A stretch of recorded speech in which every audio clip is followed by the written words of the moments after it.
Vous allez maintenant commencer à construire le business model de votre projet innovant. Dans cette partie, nous allons apprendre ensemble à formuler la partie centrale du modèle économique, la partie liée à l'offre de valeur et à la clientèle cible. Commencez tout d'abord par télécharger votre Canva depuis la plateforme. Vous pouvez également le recopier sur une grande feuille et la coller sur un endroit accessible et bien visible. Et c'est plus adapté pour un travail d'équipe.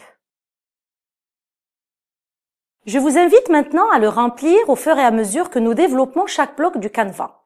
Vous aurez besoin pour ça de post-it, stylos et marqueurs. Des témoignages, des retours d'expérience de praticiens ainsi que des conseils de spécialistes vous aideront à affiner votre travail. Vous êtes prêts? Bien, commençons par le bloc segment de clientèle.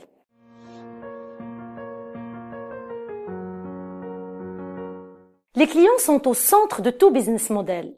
Votre modèle économique sera conçu à partir d'une parfaite compréhension des besoins et des attentes de votre clientèle cible.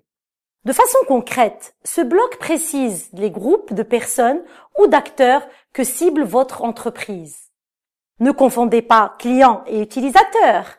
Les clients, c'est-à-dire ceux qui payent, ne sont pas toujours les utilisateurs de vos produits ou de vos services. Pour enseigner ce bloc, répondez de façon précise aux questions suivantes.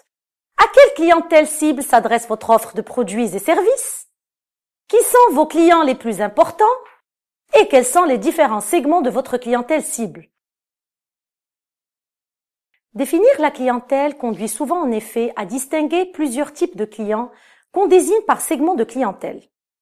Les auteurs du business model nouvelle génération précisent que des groupes de clients constituent des segments différents lorsqu'ils présentent des besoins et attentes spécifiques justifiant une offre distincte, des canaux de communication et de distribution différents, et lorsque certains groupes exigent des types de relations différents, ou quand ils ont des perceptions particulières de l'offre, ou encore quand ils n'ont pas la même rentabilité. Dans le cas où vous avez distingué plusieurs segments de clients, utilisez une couleur spécifique pour chaque segment et pour les blocs qui lui correspondent. Il est toutefois préférable d'élaborer un Canva par segment, surtout si c'est votre première expérience. Concentrez-vous alors sur un segment particulier et définissons pour le segment choisi la deuxième composante de votre business model qui est la proposition de valeur.